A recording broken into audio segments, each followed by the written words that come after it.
Você ouve agora o podcast As Clínicas Públicas de Psicanálise no Brasil.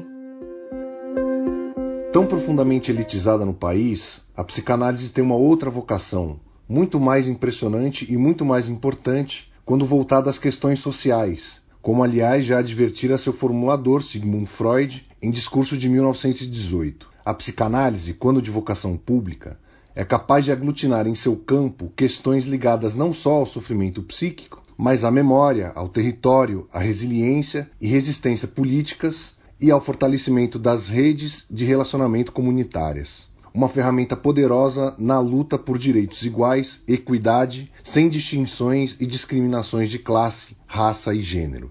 A partir da publicação do livro As Clínicas Públicas de Freud, de Elizabeth Andanto, pela editora Perspectiva, constituiu-se um grupo de psicanalistas e outros profissionais que têm estudado as clínicas públicas no Brasil. Esse podcast é fruto desse trabalho.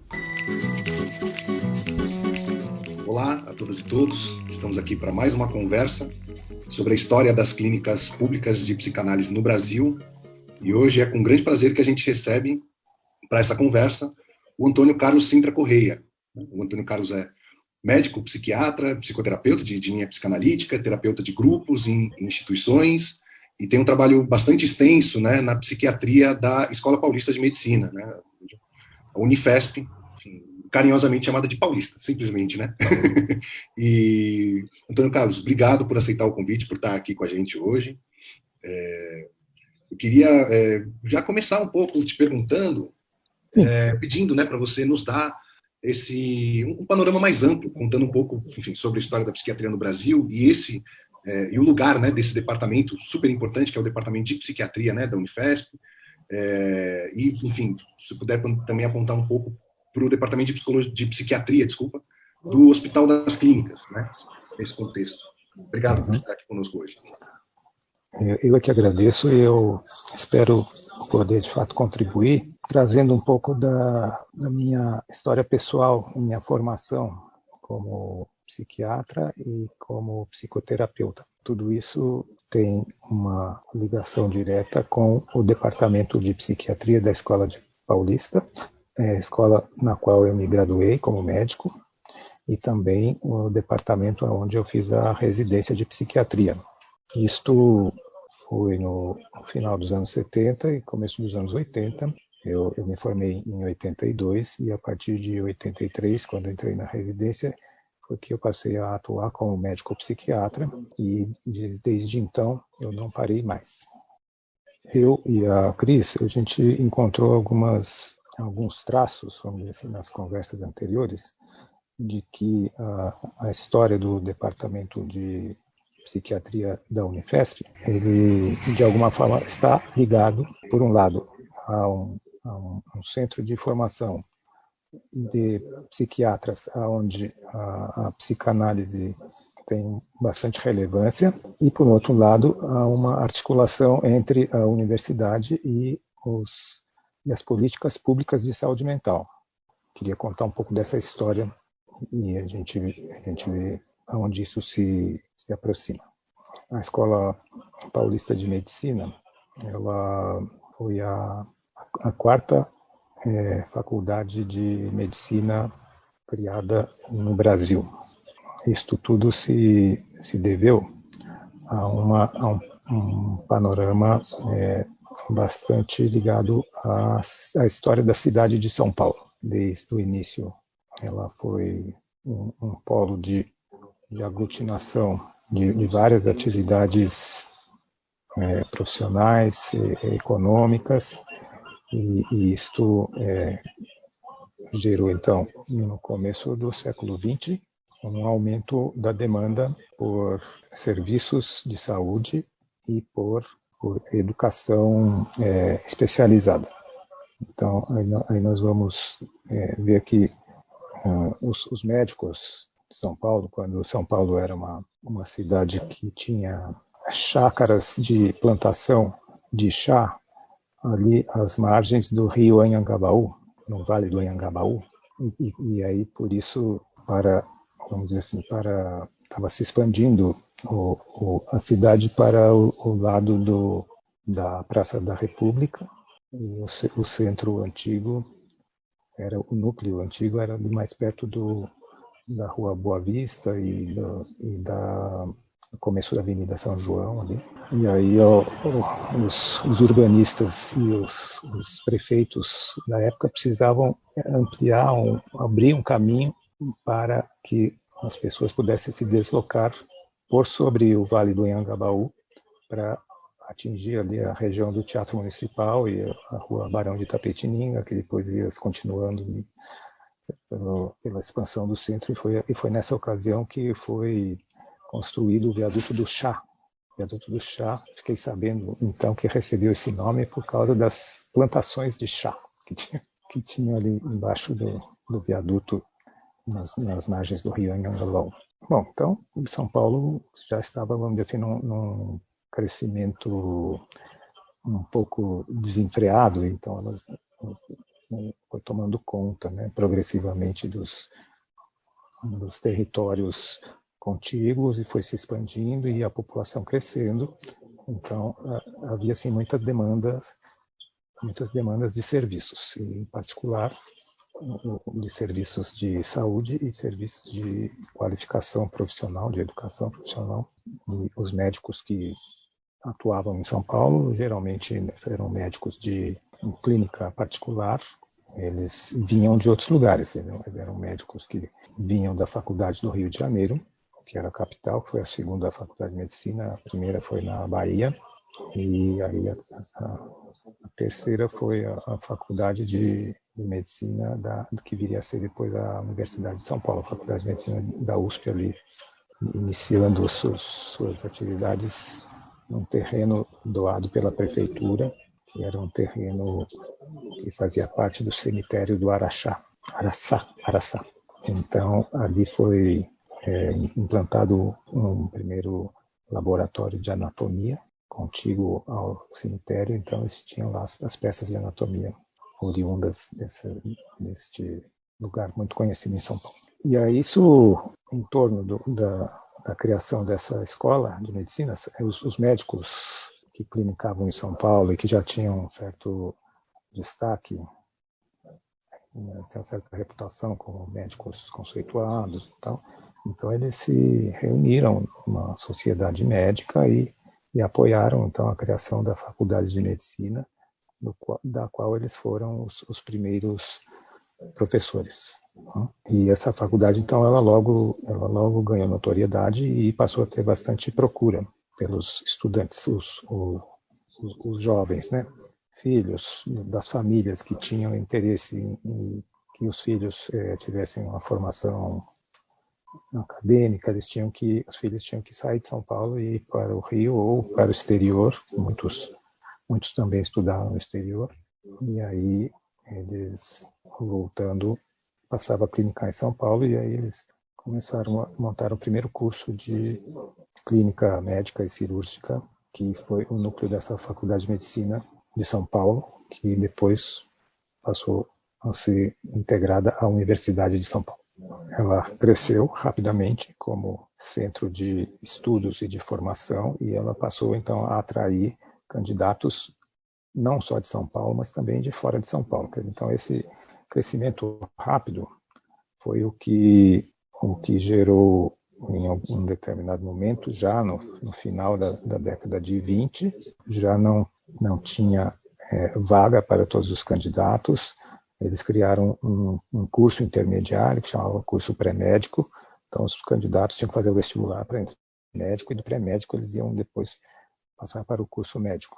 Então essa pressão da demanda fez com que os professores que tinham então assumido as principais cadeiras, muitos deles, eles começassem a pensar numa solução para isso. E também com a contribuição dos estudantes, das famílias dos estudantes, então eles começaram a pensar em implantar uma nova escola de medicina em São Paulo, além da escola de medicina de São Paulo, da Faculdade de Medicina de São Paulo. E aí esse grupo, mesmo os professores assistentes que tinham ambição acadêmica, que tinham que esperar o catedrático falecer, porque na verdade a cátedra era uma posição vitalícia, então eles só desocupavam quando eles atravessavam a avenida e iam para o cemitério, definitivamente.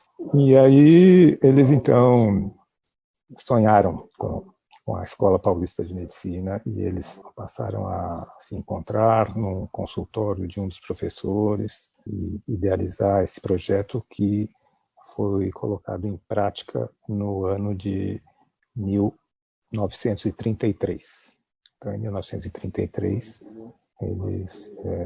a Escola Paulista de Medicina ela foi criada a partir desses mesmos catedráticos da Faculdade de Medicina de São Paulo e alguns dos assistentes que também já tinham se qualificado para ocupar as cátedras.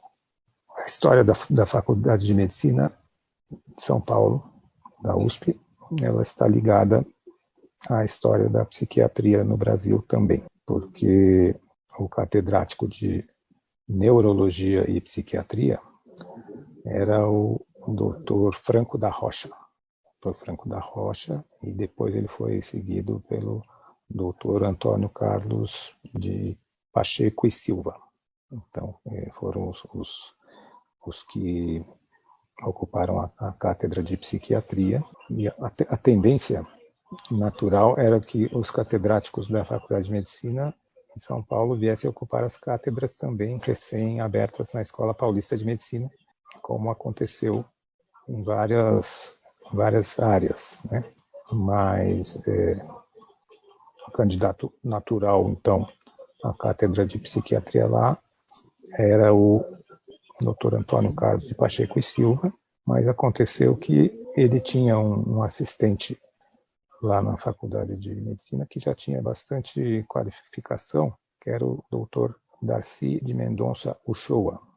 Era um médico que se formou na Faculdade Nacional, no Rio de Janeiro, e veio para São Paulo, e ele se especializou em psiquiatria por conta desses interesses que ele tinha, e ele também se interessava pela psicanálise, que era uma disciplina que estava começando a fazer parte do cenário abordagem de pacientes com problemas mentais na nossa sociedade daquela época, e o Dr. Darcy, então, ele também se agrupou com os primeiros psicanalistas. Ele foi um dos primeiros psicanalistas formado pela incipiente Sociedade Brasileira de Psicanálise de São Paulo.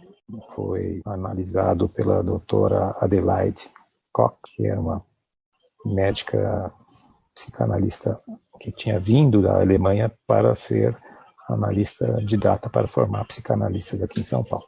E aí ele seguiu tanto como psicanalista e ele era um professor já qualificado da Faculdade de Medicina, e aí reivindicou o lugar de catedrático na Escola Paulista de Medicina, de forma que ele foi o primeiro professor de psiquiatria.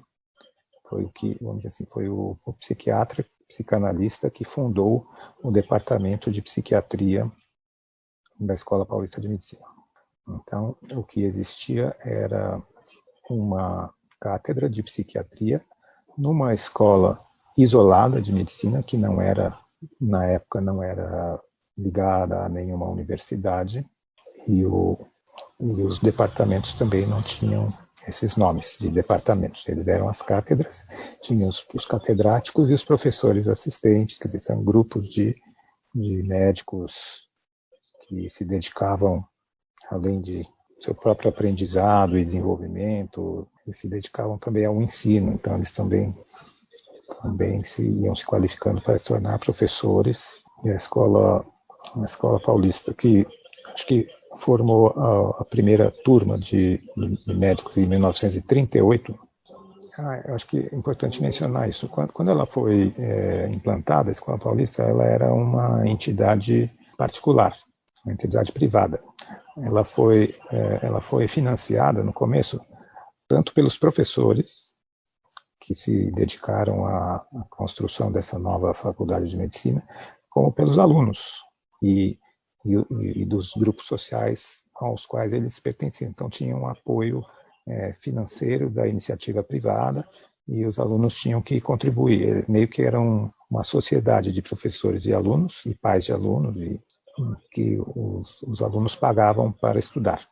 A outra inovação, vamos dizer assim, que a Escola Paulista trouxe para São Paulo foi o hospital de ensino, porque esses médicos trabalhavam na sua clínica particular e ensinavam muito os estágios práticos dos alunos eram na Santa Casa de Misericórdia, era era o principal hospital de São Paulo, a Santa Casa de Misericórdia, e servia como hospital de ensino para a Faculdade de Medicina de São Paulo, antes que eles também construíssem o que vem a ser hoje o Hospital das Clínicas.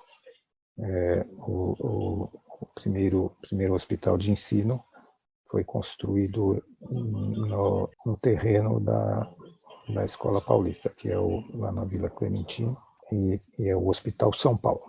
Também com esse esforço da coletividade, né, que, inclusive, o hospital, desde o início, é um hospital privado, ele era mantido por uma sociedade médica também, a Sociedade Paulista para o Desenvolvimento da Medicina. A maioria dos membros eram médicos, e aí o hospital foi construído com recursos privados, mas ele logo passou a ser um hospital de muita importância para a assistência da saúde pública em São Paulo, de forma que logo os professores e os administradores já foram bater lá na porta do governo do estado de São Paulo para conseguir alguma ajuda. Então, o departamento de psiquiatria, quer dizer, a Escola Paulista, na verdade, nasceu com essa vocação para pedir dinheiro para o governo, até que na década de 50, o governo federal transformou a Escola Paulista numa autarquia federal. E aí ela passou a ser uma autarquia ligada ao Ministério da Educação e da Saúde. Isso no governo JK? Foi porque foi na década de 50, antes da inauguração de Brasília, tudo isso. Que é um outro fator também combustível do crescimento de São Paulo, né? A industrialização e tudo isso. E São Paulo foi ficando gigante em termos de população e em termos de problemas também, de saúde e educação. Então, cabia aos órgãos públicos lidar com isso, com essas parcerias, com as universidades. A Faculdade de Medicina de São Paulo, ela já nasceu estadual, vamos dizer assim. Depois ela foi o núcleo da Universidade de São Paulo, assim como a Escola Paulista acabou sendo um dos núcleos da Universidade Federal de São Paulo, porque era uma autarquia federal, e essa política de universidades, de ampliação do número de universidades federais, ela se deu na década de 90 já. Então, a Escola Paulista passou a integrar uma recém-criada Universidade Federal de São Paulo em 1996. E aí eu já estava no meio. A minha história na Escola Paulista começou em 1977, quando eu entrei no curso de graduação, e depois, no quinto ano da faculdade, eu comecei a frequentar o departamento de psiquiatria, que a essa altura já tinha virado um departamento, que existe toda uma progressão, né, de uma situação político-administrativa dos órgãos ligados ao governo, e aí eles foram copiando um pouco o modelo das universidades americanas, que não eram cátedras, eram departamentos, e os departamentos subdivididos em disciplinas, que ia aumentando o grau de especialização. E quando eu era aluno de medicina, eu tive alguns cursos que eram responsabilidade do departamento de psiquiatria.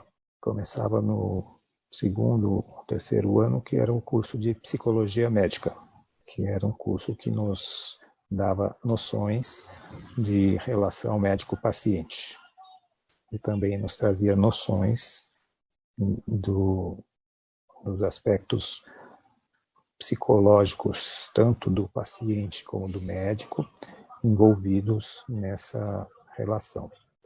Então, era um curso que costumava agradar bastante os alunos e alguns até passavam a se interessar por psiquiatria a partir dessa experiência, que é uma experiência muito rica.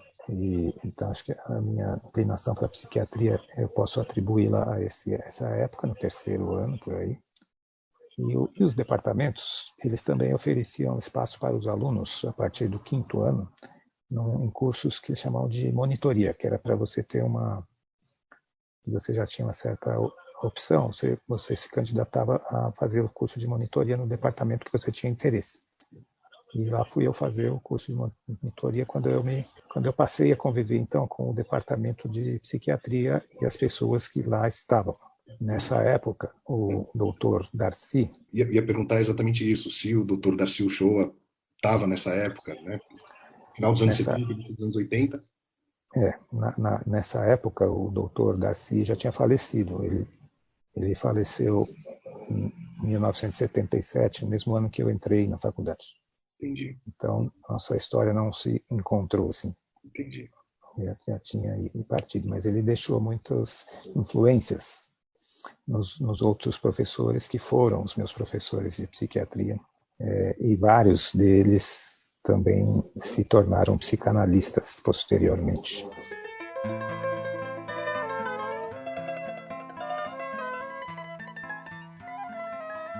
O curso de psiquiatria eu acho interessante mencionar porque a gente tinha que aprender a psiquiatria lecionada pelos psiquiatras que lá estavam, que tinham uma boa cultura psiquiátrica de base europeia, principalmente a psiquiatria alemã e a psiquiatria francesa, que já eram psiquiatrias desenvolvidas, e traziam também essas noções do papel da psicanálise na psiquiatria atual.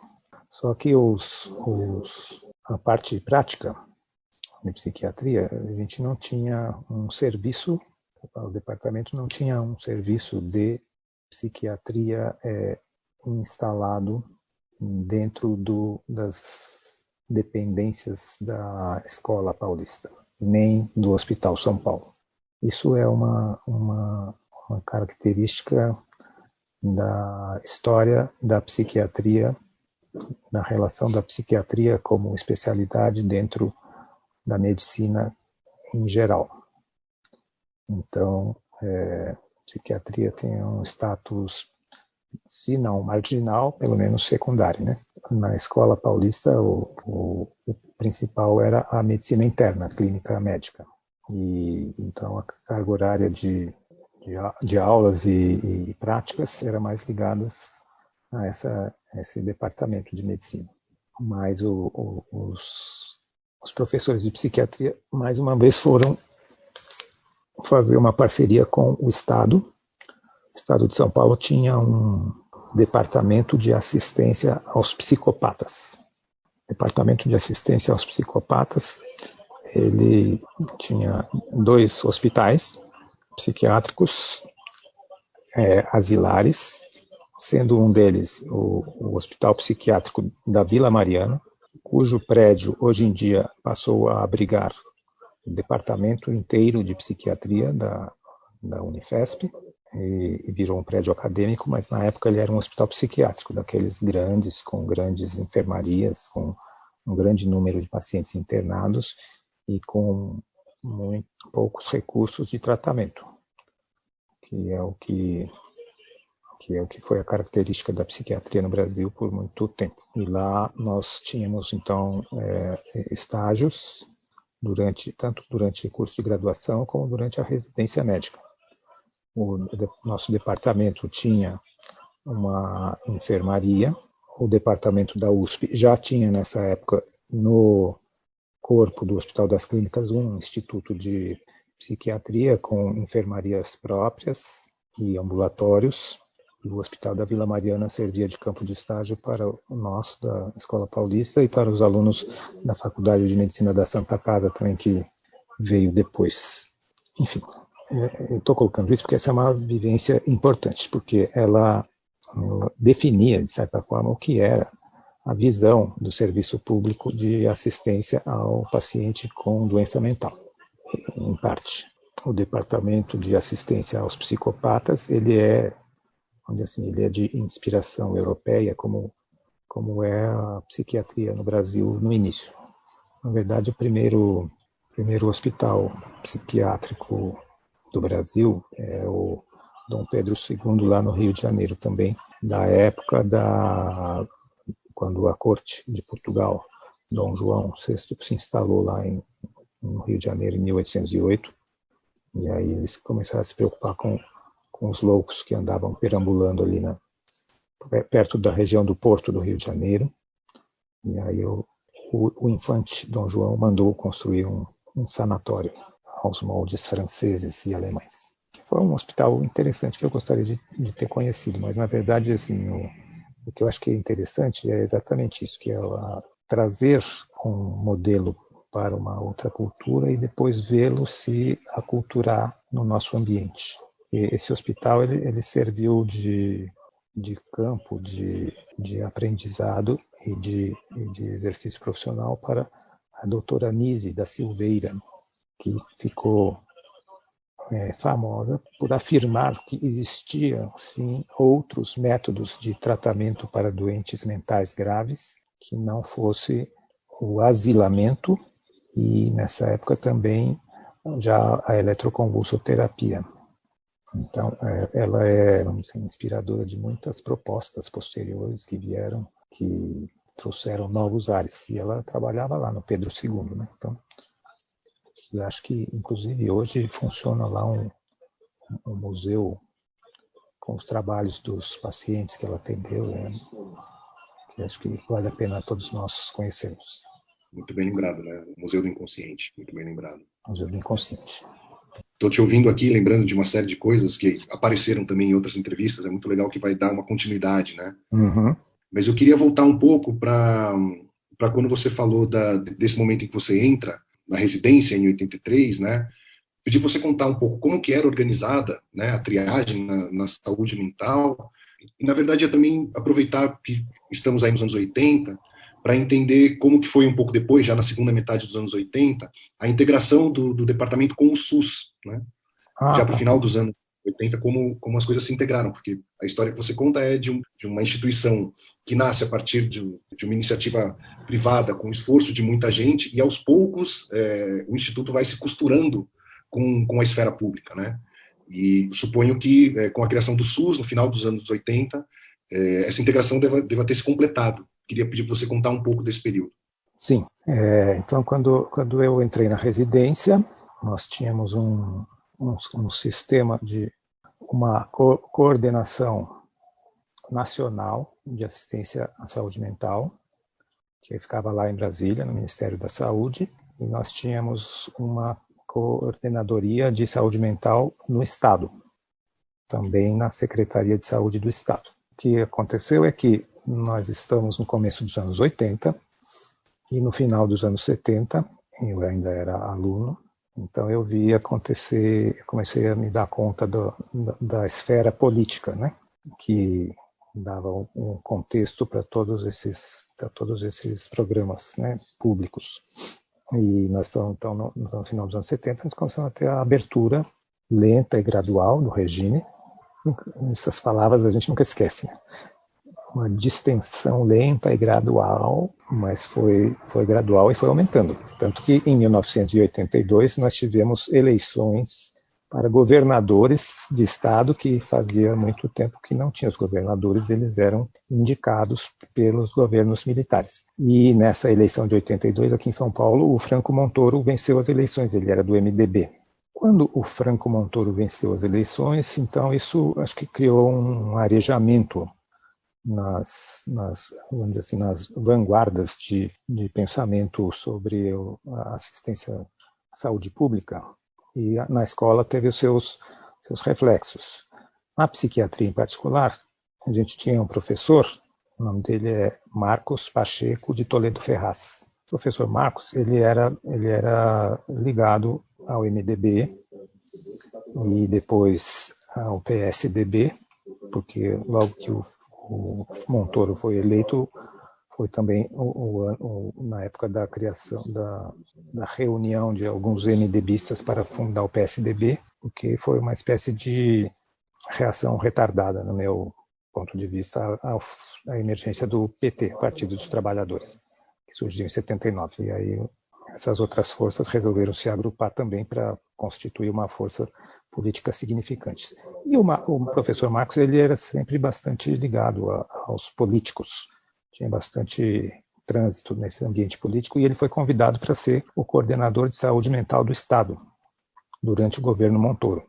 Quer dizer, então, basicamente, ele colocou o departamento de psiquiatria da Escola Paulista, que não era Unifesp ainda, dentro do governo, né? Quer dizer, então, nós tínhamos então ambiente político mesmo dentro da escola para que se implantasse na escola algumas propostas assistenciais, porque a ideia da universidade nesse modelo americano era que os departamentos tivessem o ensino ligado à assistência e depois à pesquisa. Então eu entrei no departamento com também ouvindo essa palavra, esse tripé, assistência, ensino e pesquisa.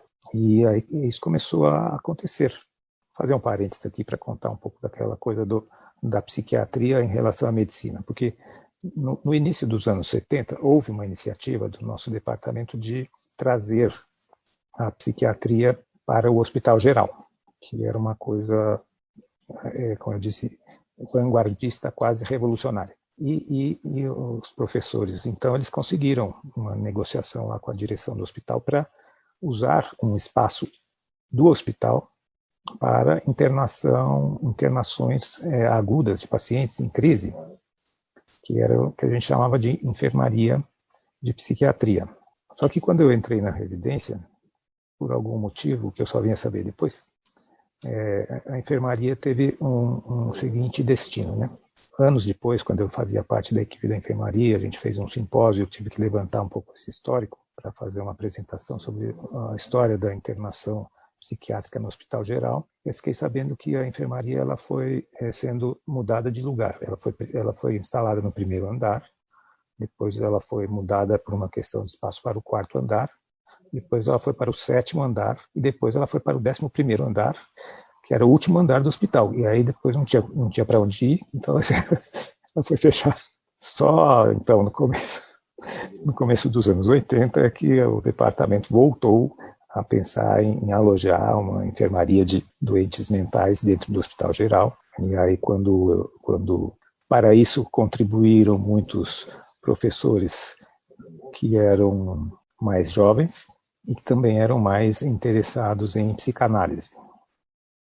Foi quando implantaram uma enfermaria, também com as mesmas características, dessa vez também no primeiro andar, mas ela ainda está lá até hoje. Quer dizer, não está lá até hoje, porque agora o departamento mudou para outro prédio, mas ela ficou lá até a mudança. Foi com a colaboração via professor Marcos e outras interações que foram sendo estabelecidas, porque o Ministério da Saúde, através do INAMPS, o INAMPS é o precursor do INSS, também da década de 70.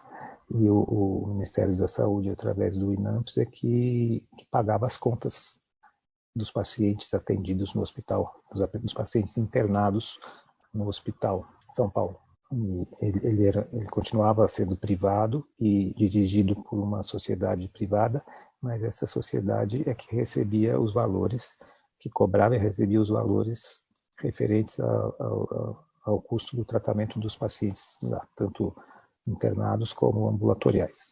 Na reimplantação da enfermaria, a gente se deparou com uma questão que é assim: no Ministério da Saúde, no INAMPS, não havia alíquota específica para tratamento psiquiátrico em hospital geral.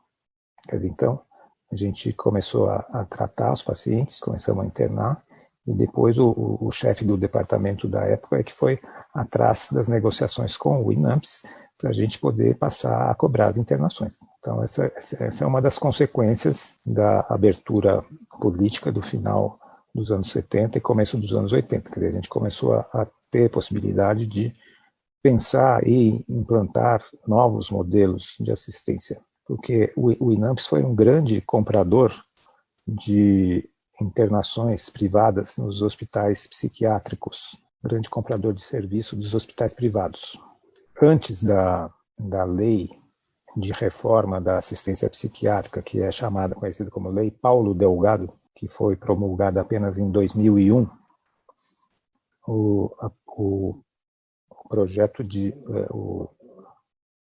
assistência da saúde mental proclamada pelo Ministério Modelo, o Ministério da Saúde pagava, era um modelo asilar, eram grandes hospitais psiquiátricos. Então, na década de 70, houve um grande crescimento dessa indústria, vamos dizer assim, de internações psiquiátricas, porque vários empresários construíram grandes asilos, eles eram sempre lotados e o governo pagava por este suposto serviço de tratamento, pagava diárias, né? Então eles tinham um interesse em manter os leitos sempre ocupados, porque isso era altamente rentável do ponto de vista de um hospital privado ou de qualquer outro serviço, né, de natureza privada. Claro, com todas as críticas que isso recebia ou foi recebendo ao longo do tempo, etc. e tal, com todas as iniciativas que a gente não deve desconsiderar, de iniciativa própria dos donos de hospitais, de modernizar, humanizar um atendimento e tal, que foram poucas, mas existiram, e acho que a gente não deve deixar no esquecimento, porque certamente foram pessoas que trouxeram um pouco de luz no fim do túnel. Mas quando eu era um jovem residente de psiquiatria, eu não enxergava nenhuma luz no fim do túnel. Eu vou te contar, então, a história da triagem. A residente em qualquer área, em qualquer universidade, ele é remunerado, né? A residência médica é regulamentada pelo governo federal, pelo Ministério da Educação, e os programas de residência que são credenciados, os residentes são remunerados, eles prestam serviço nos seus serviços onde eles estão aprendendo. A residência é isso, treinamento em serviço. Então, você é remunerado, mas, enfim, é tipo uma bolsa de estudos, né? É uma remuneração razoável, mas não suficiente para você ter uma independência financeira. Então, é comum que os residentes do segundo ou do terceiro ano, na minha época do segundo, porque o terceiro ano só veio depois. O segundo ano, que você tem menos carga horária para o seu serviço, plantão, essas coisas, você encontre um outro emprego remunerado fora do seu serviço. E o emprego a oferta de emprego que nós tínhamos como residentes do segundo ano, que a gente já tinha alguma expertise na área, né, era exatamente nesses hospitais psiquiátricos que contratavam jovens médicos residentes com uma certa formação em psiquiatria para fazer plantões. Eu vou me abster de citar os lugares nos quais eu trabalhei, não por respeito, mas é que a maioria já foi desativada e não está mais causando danos à sociedade. Mas nessa época, então, os hospitais eram sempre em regiões mais periféricas, né? Então, saía de casa, nas proximidades, vamos dizer assim, da Escola Paulista, ali na Vila Mariana e tal, ia para o plantão, na Zona Norte, ou na Zona Leste, ou no final da Zona Sul, quer dizer, sempre nas áreas mais periféricas. E lá a gente recebia o plantão. Na verdade, tinha um serviço de enfermagem que eu descreveria hoje como os soldados do quartel, que eles tinham uma atuação bem assim repressora, né? Não tinha muito, não era bem um serviço de enfermagem, eram pessoas com alguma qualificação, com licença para trabalhar em hospital, e eles ficavam lá tomando conta dos pacientes nas enfermarias, que eram também grandes salões, com 40, 50 leitos, né? E todos ocupados.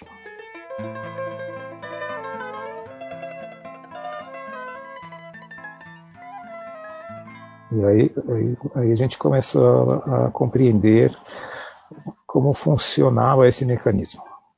Então, na época, o Departamento de Assistência aos Psicopatas, ele administrava um serviço de atendimento de urgência ali no Bom Retiro, perto do centro da cidade, que era um grande ambulatório do Estado, porém ele tinha essa destinação.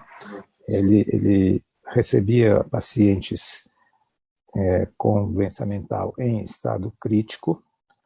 Eu não tinha contato direto, quer dizer, não cheguei a ver de perto esse serviço, mas eu comecei a entender que, assim, que o paciente que estava mais, digamos assim, agitado, com algum descontrole comportamental, ele era lá avaliado, medicado eventualmente, com algum tipo de medicação sedativa, e ele já era, vamos dizer assim, destinado para uma vaga, porque esse serviço, além de ponto de atendimento, de pronto atendimento, ele era também uma central de vagas de internação. Então lá eles tinham toda a lista de vagas, número de vagas em cada hospital. Então meio que eles faziam uma triagem. Eu digo meio porque, na verdade, o que interessava mais era o número e não o tipo de paciente ou a patologia do paciente. Era assim, esse paciente, a maioria dos pacientes que chegavam no plantão, eles eram encaminhados para internação por alcoolismo. Alcoolismo, além de ser vamos dizer assim, um transtorno mental, sei lá, uma dependência química, ele é uma doença social, né? Porque eles eram todos de classe pobre, que nunca faziam tratamento, na verdade, eles ficavam internados durante um período de 30 a 40 dias e voltavam para casa e começavam a beber novamente, né, para sobreviver e até entrar numa crise. Quer dizer, vários tinham um diagnóstico de psicoses também, de esquizofrenia ou de transtorno bipolar e tal, mas por causa da falta de tratamento, eles estavam sempre sendo reinternados. Então, esse lugar na Rua Prats, porque eu falo Rua Prats porque, como lá na escola, no departamento, tinha um pronto-socorro geral e os residentes atendiam os pacientes em crise, a gente atendia os pacientes em crise e muitos tinham indicação de internação. Então a gente tinha que ligar na Rua Prats para que eles nos autorizassem, nos indicassem uma vaga para a gente mandar o paciente para o hospital. Muitas vezes, a gente, quando internava lá na escola, a gente dava o endereço do hospital para o familiar do paciente e o familiar tinha que levar o paciente até o hospital, tinha que se virar para levar, porque eram longe esses hospitais. E nossa estrutura não tinha, assim, ambulância para encaminhar os pacientes. E a gente não tinha... Onde estavam as ambulâncias? As ambulâncias estavam indo na Rua Prats recolher os pacientes. Eles eram destinados aos seus hospitais. Então, lá na Rua Prats, eles enchiam uma ambulância do INAMPS. As ambulâncias eram do INAMPS. E aí, se coubesse 8 pessoas na ambulância, eles punham uns 10, pelo menos. E aí, o motorista já conhecia o caminho. Já vai para o hospital tal. Esses aqui são para o hospital tal. O motorista ia para o hospital tal, e no hospital tal, quem estava lá? Um residente de psiquiatria de plantão. Eu estava lá, então.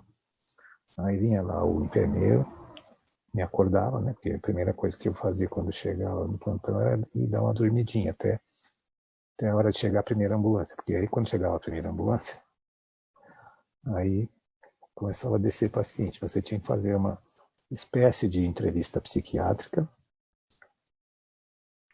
entender mais ou menos qual era a história clínica desse paciente e fazer uma prescrição, preencher um formulário de internação e fazer uma prescrição de entrada, dentro das possibilidades de cada hospital, que não eram muitas, eram clorpromazina, haloperidol, quer dizer, são as coisas que tinha.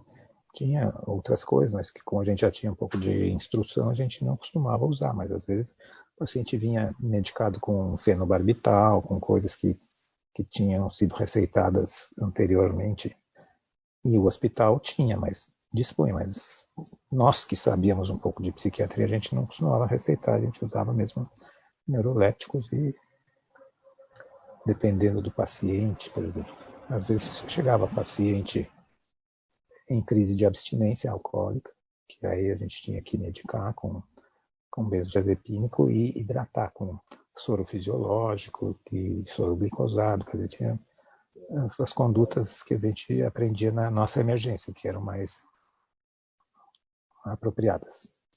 E aí daí o paciente ia para o leito, acompanhado de seus anjos ou guarda-costas, não sei como que é, porque ele ia dormir. A outra função do plantonista era atender o telefone de madrugada, que a enfermagem da ala tal tinha um paciente tal que estava tomando isso, isso, isso, e eles já tinham tomado uma providência de dar um comprimido a mais, ou dois, e já ia mandar para você a prancheta de prescrição para você assinar. Então era um pouco desconfortável essa parte. Se você tivesse alguma intuição ou percebesse alguma coisa, você, é claro, tinha a prerrogativa de ver o paciente. Aí eles tentavam dissuadi-lo. Tem certeza, doutor, que o senhor quer ver o paciente? Ele está clinicamente bem, os sinais vitais estão bons, ele já está dormindo, a gente vai incomodar, então você fica descansando aí que a gente cuida deles lá dentro, e fica tranquilo. Olha, é uma experiência um pouco difícil de relembrar. Imagino porque, né, tem toda a autonomia, né, para decidir a conduta clínica, a autonomia está completamente atravessada, né, por condutas outras, por uma organização outra, né? Uma organização. Não tinha como você não você emperrar a máquina. Você começasse a emperrar muito a máquina e você era dispensável, certamente. Acho que o valor dessa experiência é ter conhecido esse sistema. Porque depois a gente vai pensar o que era esse sistema, né? O que é cada uma dessas partes desse sistema. Então, sistema assistencial não era, porque não havia tratamento. Havia uma utilização dos corpos dos pacientes, dos indivíduos acometidos por transtorno mental, como mercadoria. Eles eram tratados como mercadoria e muitas vezes a gente fazia parte desse tratamento. Então isso que me dá um pouco de olha, eu diria assim que no tempo que os seres humanos eles eram escravizados, eventualmente algumas pessoas que faziam parte deste processo, eles podem ter sentido esse mal-estar que eu estou tentando aqui te descrever, porque percebiam que eram pessoas que tinham necessidades próprias, mas eles não eram, né? Eles eram desumanizados para serem utilizados como mercadoria. E E isso foi denunciado inúmeras vezes, né, não só pela imprensa, como pela sociedade, mas isso levou muitos anos a se modificar. Então, muitos residentes, como eu, fizeram parte dessa engrenagem. Quer dizer, um pouco que isso fazia parte do aprendizado de psiquiatria no Brasil. O passo seguinte foi, estando numa escola médica, a gente tem contato com de outros países, né? Quando a gente começa num dos campos do aprendizado de psiquiatria, de uma psiquiatria social, e aí a gente ia conhecer as experiências de abertura dos manicômios na Itália, a experiência do Basaglia em Trieste e tal, quer dizer, isso nos enchia de esperança que no futuro a gente pudesse praticar uma psiquiatria diferente. Então a escola tinha essa dupla função, ensinar que a realidade existe e ensinar que você pode ter esperança e tinha espaço lá para desenvolver projetos. Acho que era uma indústria da internação psiquiátrica, e acho que eu falei para a Cris, numa conversa nossa, que o ambulatório lá da Rua Prates era como um matadouro. Quando eu era criança, eu morava no interior e a gente ia no açougue comprar carne, no mercado. E no açougue tinha uns pedaços de carne grandes penduradas assim, que o açougueiro tirava a porção que a gente ia comprar. E para quem é criança, aquilo é um pouco curioso e impressionante, assim. Então, a gente, de onde vem isso? Vem do matadouro. Então, no caminho, na estrada, a caminho da cidade, eu morava em Campos do Jordão.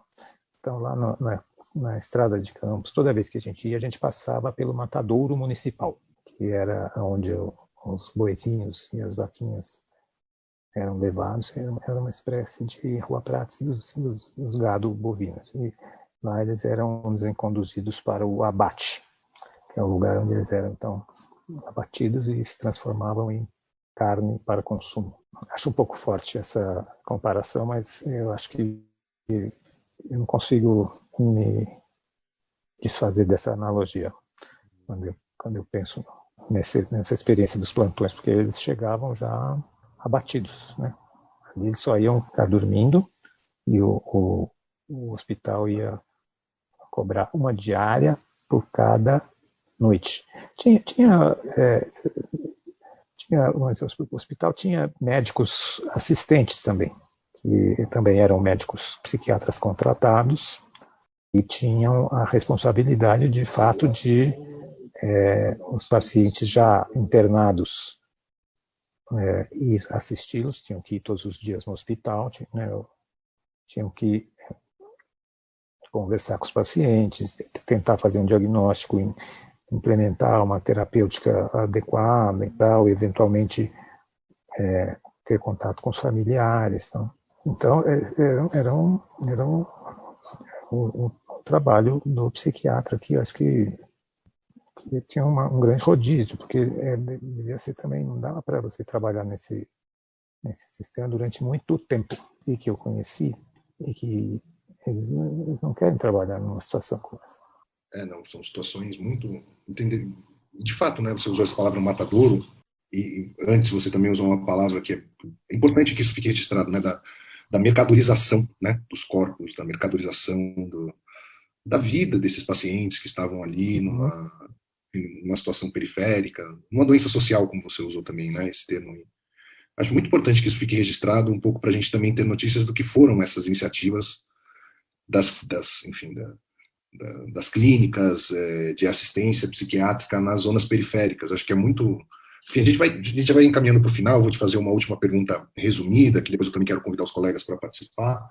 Tá, mas é muito interessante do seu depoimento, porque ele também tem uma geografia, né? Uhum. Quer dizer, desde os anos 30, onde começa, quais eram as circunstâncias na cidade de São Paulo, e agora nos anos 80, dessas suas experiências como residente, fazendo plantão nas periferias, como eram esses esses aparatos e onde a coisa começou a mudar, né? Quando foi se percebendo a reforma psiquiátrica, né? O contato com Basaglia, quer dizer, com outras iniciativas, e isso foi se transformando, né? Acho que teria muito para a gente conversar mesmo sobre isso. Eu queria te perguntar sobre a atualidade, né? Como que você está lendo esse movimento de modernização do serviço público de saúde mental em um momento em que a gente está num grande retrocesso político, né, da democracia no Brasil. Você começou né, o seu percurso na distensão lenta, gradual e segura, né? Como é para você, trabalhando dentro do departamento de psiquiatria da Unifesp, perceber esse retrocesso político e também te pedir, porque nós pedimos isso para todos que nós entrevistamos, qual que é a sua ideia do que seria uma clínica pública. Né? O projeto é sobre clínica pública de psicanálise, né? Pensando justamente, né, que o serviço clínico, né, oferecido pela psiquiatria na Unifesp é uma clínica pública, digamos assim, né? Qual que é a sua ideia a respeito dessa noção de clínica pública? Rafael, eu acho que na verdade, porque a partir desta possibilidade, eu cheguei a falar para você da Lei Paulo Delgado. A Lei Paulo Delgado era uma lei que foi proposta ainda nos anos 90, da reforma da assistência psiquiátrica no Brasil. Era uma lei voltada diretamente para criar um novo modelo público de assistência à saúde mental.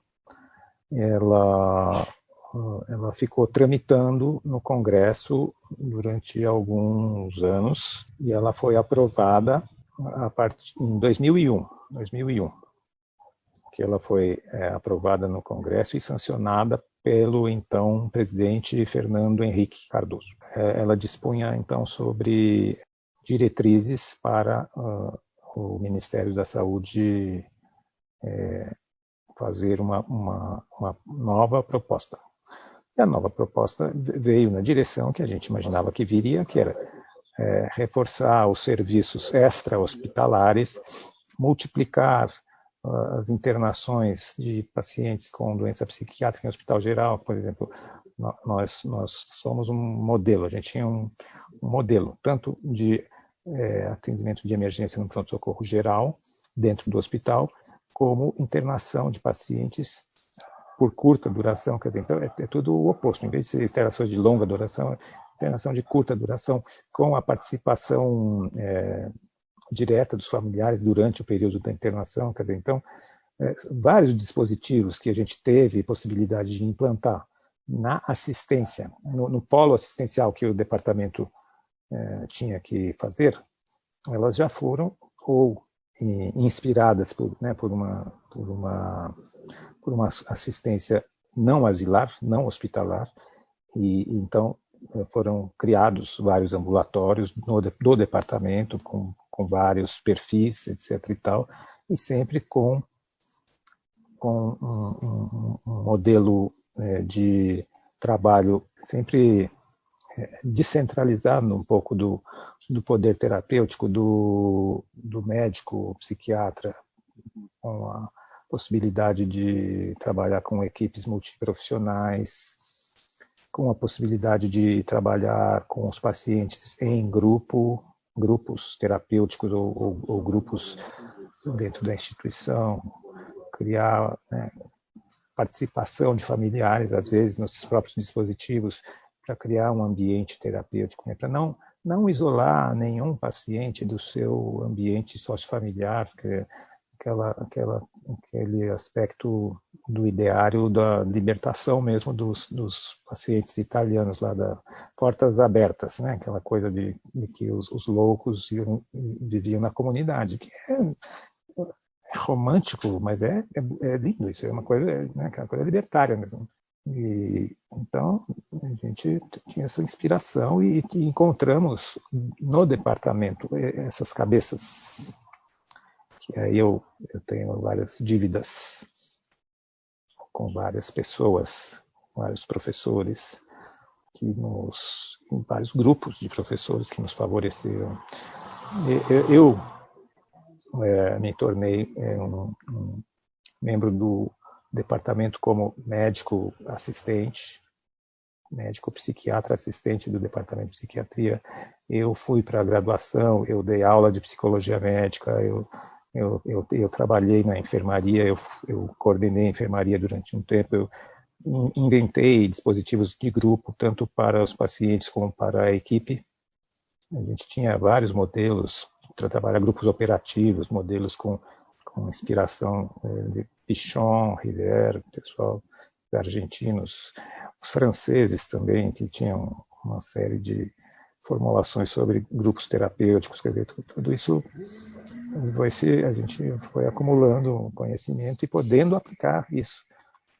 No final dos anos 90, eu e uma colega do departamento, a Vilma Schwartz, a gente propôs a criação de um hospital-dia, que era para esses pacientes egressos de internação, ainda em crise, ou vindos diretos da emergência psiquiátrica para integrar o serviço, quer dizer, onde os pacientes ficavam com a equipe e ficavam entre si, tinha uma circulação livre, era teoricamente um serviço de portas abertas, embora tivesse chave no portão, mas às vezes eles ficavam com a chave, às vezes o portão ficava aberto. A enfermaria dentro do hospital, ela tinha chave, a enfermaria de psiquiatria tinha chave na porta. Eles ficavam confinados, mas a gente trabalhava com eles essa questão da abertura e do fechamento. Toda semana tinha uma reunião em que a gente elegia no grupo um paciente para ficar com a chave durante a reunião, que tinha responsabilidades. Esse paciente tinha que, se tocasse a campainha, ele tinha que ir com a chave, abrir a porta e atender telefones e anotar recados. Cara, né, parece um jardim da infância, mas riquíssimo, riquíssimo, trazer coisas para a experiência vivencial de cada um ali, e ali também nós estávamos com os demais, as próximas gerações de residentes, médicos recém-formados, super jovens, também super idealistas e entrando em contato com a realidade no Brasil difícil, e médicos e também equipe, porque a gente, além de residentes médicos, a gente tinha cursos de especialização para psicólogos, terapeutas ocupacionais, assistentes sociais, que rodavam nos estados junto com os médicos residentes. Quer dizer, então, a gente sempre tinha equipe multiprofissional, sempre descentralizando, sempre evitando um acúmulo de poder na figura do médico, que isso é uma coisa que eu considero que é terapêutico para os pacientes, né? Que eles têm que ser convidados a ter uma relação mais simétrica com quem cuida. E o médico sempre assusta, porque ele sempre tinha a chave, sempre tinha a chave da gaveta de comprimidos também. Sempre, não eram só comprimidos que tinham nas gavetas, às vezes tinha umas faixas para amarrar a pessoa na cama. Quer dizer, nós estamos falando de psiquiatria hardcore, como se fala, né? Paciente psicótico em crise, às vezes com comportamento violento, não é? Essa é uma mística que existe, né? Que o louco é violento. Não é. Os saudáveis são muito mais violentos com os loucos do que os loucos com os saudáveis. O sistema é muito mais violento. Mas eles têm suas crises de agressividade, de reatividade, inclusive, também. Não? Enfim, é uma história que eu estou contando que é da minha vivência disso tudo. Então, espero que isso traga alguma contribuição para a discussão da construção dessa cartografia que vocês estão fazendo aí das clínicas públicas, porque a gente sempre fez isso para o serviço público.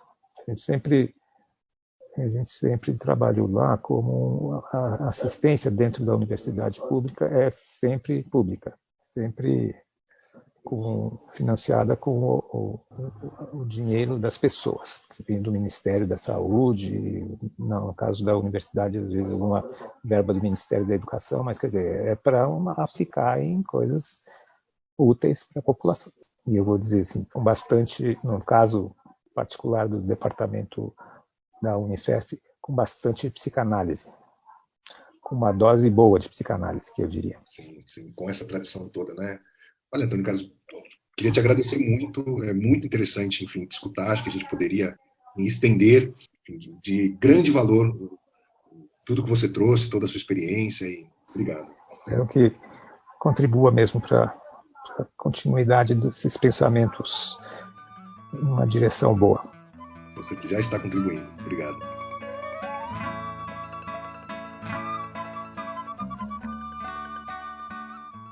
É possível prever que a consciência da sociedade irá se despertar e fará com que se lembre de que o pobre deve ter tanto direito à assistência para sua mente, quanto dispõe agora do auxílio oferecido pela cirurgia a fim de salvar a sua vida, de que as neuroses ameaçam a saúde pública não menos do que a tuberculose, e tampouco podem ser deixadas aos cuidados impotentes de membros individuais da comunidade. Tais tratamentos serão gratuitos.